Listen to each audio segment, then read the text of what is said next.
What's up, guys? Welcome to Daily Dose of Reddit. This is your host, Zach, and today's subreddit is r/IDontWorkHereLady. Alright, this story's called Guy in Armor Must Be in Charge. So a bit of backstory. Back in 2018, when this occurred, I'd saved up quite a bit of money for my job as a shift lead in the food service industry. So what did I, 17 male, do with that money? I bought a suit of steel plate armor, helmets and all, something I'd always wanted to do since I knew what a knight was. I'd bought it primarily to wear at the local Renaissance festival, literally the coolest place I've ever been, but took every opportunity to put it on that I could. And this wasn't some thin ceremonial or LARP stuff, it was the real deal. 16 gauge steel, thick leather straps, over 100 pounds altogether. It could stop a sword. At the time, and currently, I stood at 6 feet 5 inches and weighed a grand total of 140 pounds soaking wet. Not the most intimidating on my own, but with the armor on, I was scary as Freddy Fazbear, or so people are told. Anyway, on to the story. That October, my mom signed my entire family up to volunteer at the nearby hospital's trunk or treat the Saturday before Halloween, a night I had off from work. So I suited up, the rest of my family got into their Renaissance Festival costumes, and off we went. When we arrived, we reported to the event director, the real manager, and were assigned our duties. My parents were to hand out candy from the back of their car and keep an eye on the kids walking through, like most of the adults. The youngest of my siblings, 11 female, was sent to help oversee some of the games going on inside and around the hospital, and the oldest, 15 female, was sent with me. And what was my wondrous task? A glorified traffic cone.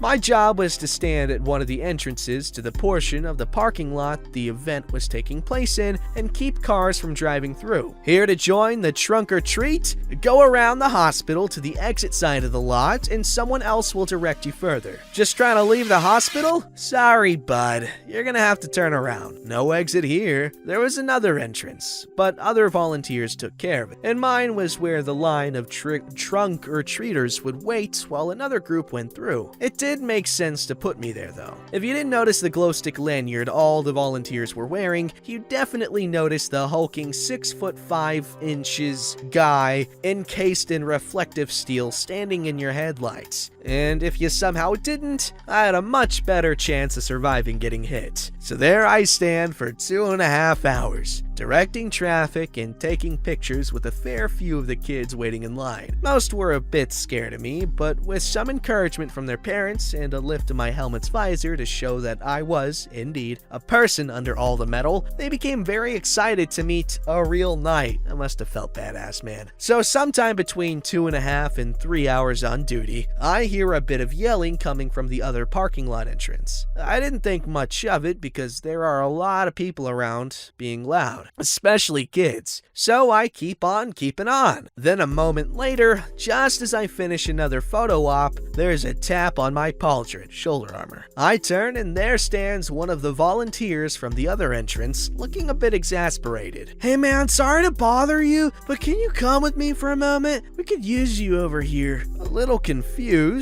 wondering if maybe someone needed a bathroom break and needed me to take over or something, I said sure and followed him back. As we got closer, the shouting got louder and I started to make some of it out. Okay, what the hell is going on tonight? I want to leave through here. The other exit goes to such and such road, and the construction there is a pain in the ass. Where's your frickin' manager? I'll make him make you let me through. This is ridiculous. Do you have any? And blah, blah, blah. Now, I see a car stopped at the second entrance and a red-faced man in the driver's seat with the window down, tearing into the second volunteer traffic cone. As we approached, the guy who grabbed me ran ahead, blocking the man's view of me as I got closer. All right, man, he said. Here's the manager like you wanted. About frickin' time. What? Is he an intellectually disabled individual like you two? I swear to God, I'll... At this point, the volunteer who had me follow him stepped aside and I came forward. right next to the car's window. The jerkwad's mouth dropped and his face went a few shades lighter as I lumbered to a stop. "What's the problem here?" I asked, finally figuring out what was going on. I also made my voice a little deeper than it actually was. The man just stared at me for a couple of seconds, mouth agape, still not sure what was worse for him, the beast in medieval armor or the fact that he saw his own stupid face reflected in my visor. When he finally found his voice again, he sorta pointed ahead of him and mumbled, I want to leave through here because the traffic is really bad the other way because of the construction." I didn't let him finish and folded my arms, which wasn't exactly easy. "Seriously? You do see all the kids running around, right? The big line, the cars, the games, and you still want to drive through here? Especially with that mouth of yours? If anyone is a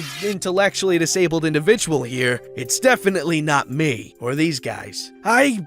But nope. Don't want to hear it. Stop shouting at my buddies, turn around, and leave the way that isn't full of kids, or I'll have the hospital security come deal with you. I was loving this. I never got to talk to people like this at my actual job. Without a word, he rolled up his window, put the car in reverse, and drove away. Once he was gone, the volunteer who grabbed me high-fived his buddy, then me. "Sorry for dragging you into this, man. I couldn't find the actual manager, and this guy was pissed, and then I saw you, and I knew you would be perfect." I just laughed and told him it was no trouble. That was actually very enjoyable. Then I took a picture with the volunteers, chatted a bit about my costume, then headed back to my post and finished out the night content with my little revenge against all the Richard Craniums in the world. Ha! That's funny. Richard Craniums. Get it? Penis heads. Also, I've seen some comments that have seemed a bit incredulous about my weight and height. I'm 100% serious about that. When I have my shirt off, you can count my ribs and see my chest move when my heart beats. Just won the genetic lottery for skinny jeans, I guess. Pity I need a tightly cinched belt to wear. Oh, it's a pun! I love it! Thank you, man. Dude, I love this story. It's badass. The freaking power he must have felt, man. Jeez. God, can you just imagine that? Being in steel plate armor, just watching this dude freaking melt into this puddle of cowardice before you. I love it. I love it. Obviously, though, if I were to be like a dude back then, I'd definitely be Viking Berserker. Yeah, I know it. I'd have to be, you know? Just get hopped up on whatever the hell they were. Whether it just be intoxicants or just insane focus and just freaking rush into battle and fight like a goddamn wolf. Sounds badass. Obviously, I'm not capable of it, but if I were to pick anything, definitely be a Berserker. Like Eric the Red. Just less sadistic. Oh, quick little fact here. So if y'all are ever confused as to why Greenland is called Greenland and Iceland is called Iceland when they should be switcherooed, well, that's actually because of Eric the Red. See, he sailed to Iceland and he thought, damn, this place is beautiful. And then he saw Greenland and saw it was just this frozen goddamn wasteland. So this clever mother father was like, you know what I'm gonna do? I'm gonna call Greenland, Greenland, even though it's a frozen wasteland. And then I'm gonna call wasteland, and I'm gonna call Iceland, Iceland, because I want to go there and I want everyone else to go to Greenland. Because if you hear Greenland and Iceland, you're gonna go to Greenland because it's like, hey, I want to go to the green place. Why would I want to go to the freaking frozen wasteland? Well, if you ever did that, you got fooled by Eric the Red. Also, another fun fact, Eric the Red's son, or Leif Erikson, was the first European to sail to America 500 years before Columbus. Pretty cool, huh? Small world. And he was born in Iceland. Alright, this story's called Go Ahead and Complain. You can't fire me. This happened yesterday at a large box store known for their cheap prices and interesting people who shop there. Walmart. A bit of background. I recently was outside in the cold too long and had hypothermia with other issues. Damn. And still have very large 3rd-degree frost burns on both of my feet. I have a hard time walking and it's quite painful, so I was using a scooter that the store provides for for customers. Another important thing to note is that even though I live in a cold weather state, I rarely wear a coat, so I didn't have a coat on or in my car. Didn't you just say in the same paragraph that you had hypothermia? Bro, come on!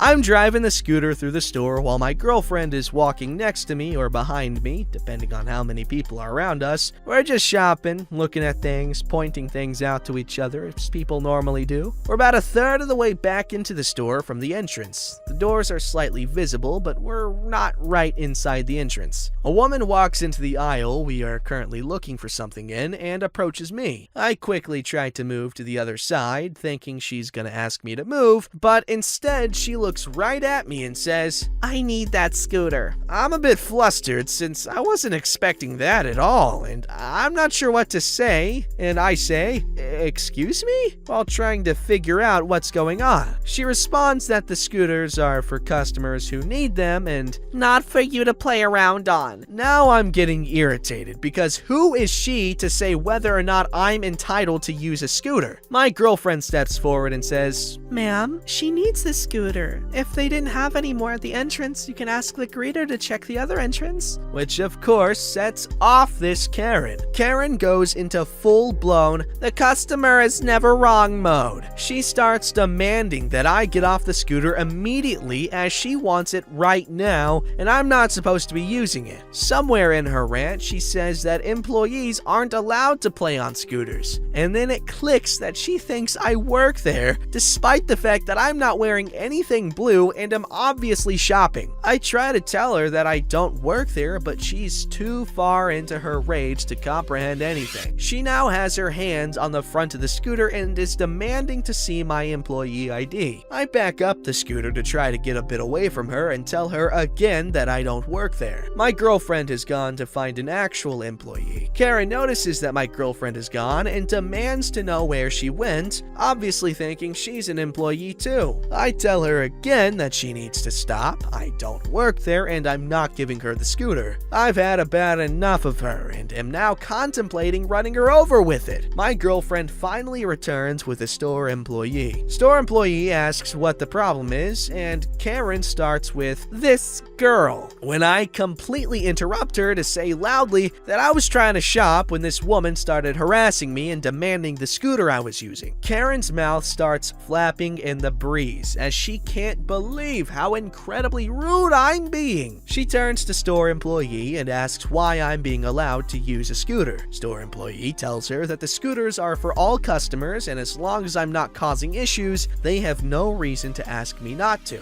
Karen hears only the part she wants to and says, "She is causing a problem." Store employee asks what the problem is, and Karen replies with, "She won't give me the scooter." I look at the store employee and ask, "Do you know me?" Store employee looks confused and says, "No." I ask, "Do I work here?" Store employee is now figuring out where this is going and says, "No." I say, "So I'm just a customer here shopping." And store employee confirms this. Karen stares in disbelief, then accuses the store employee of covering for me so I don't get into trouble. She now wants to see store employee's ID badge and wants a manager, claiming she's gonna get us both fired. I shout at Karen, a little louder than I should have, but I'd had enough of her, that I'm not an employee and she shouldn't be harassing the actual employees either. I might have called her crazy. During this, my girlfriend went to customer service for more backup because we weren't gonna leave this poor employee to deal with the Karen by himself. She comes back with the floor manager or something similar right as I'm done telling Karen to stop harassing employees. The manager has already been filled in on the entire situation and apologizes to me and says she will take care of the situation. Do I need anything else? I politely tell her no and thank her for dealing with the situation. As we leave the aisle, we can hear Karen screaming that I need to be fired while the manager tries to explain that she can't harass customers.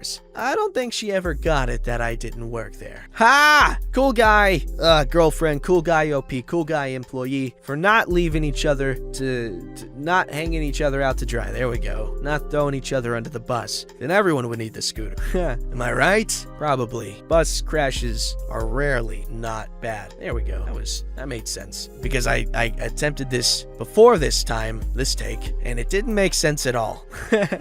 Alright, this story's called I Don't Work at This Store, Karen. So my 25 female job whilst I was in university was as a pharmacy assistant at my country's version of a CVS, where it's a big franchise chain that has pretty much everything you need to buy for personal care as well as getting a prescription filled. I usually worked out on the floor helping customers find what they're looking for since the store can be quite overwhelming. So anyway, one Saturday I was getting ready to clock off at 4 as the evening staff were getting in. I get a phone call at the store. It's my mom asking me to buy her a particular item. This was pretty common for my mom to do, so I quickly look up if we have any in stock. We don't because we're too small of a store to stock it. However, the larger store 15 minutes down the road does. So I tell her once I clock off, I'll quickly drive down and grab it then come home. So I get to the other larger store. I put on a black jacket over my uniform, but it's quite warm so it's unzipped. I grab a basket to do shopping, plus customers will usually get the hint you're not working and leave you alone. Important note! Although every store follows a basic planogram, so all the same stuff is together, where you put those items in an aisle is completely up to the store. So for example, at my store, all the baby stuff was in aisle 8. At this store, it was in aisle 3. So I'm taking longer to do my shopping because I don't know where everything is. So I'm grabbing some toothpaste and get a tap on the shoulder.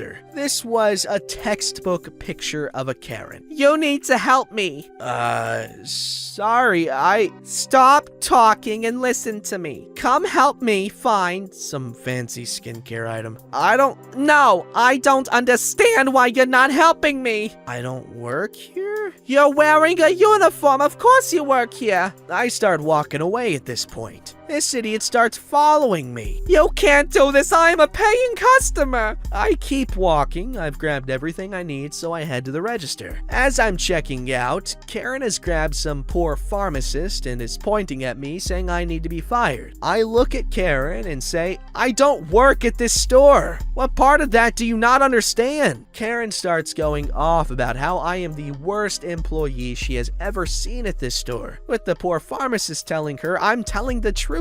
I pay for my items and walk out. Karen follows me to the car park, telling me she's gonna call my manager and she has high connections, whatever that means. I tell her one more time I don't work at this store and slam my car door and drive away. Little did you know, her husband was the CEO of this company. That's how they like to act, right? Don't forget to like, subscribe, and hit that bell to never miss an episode.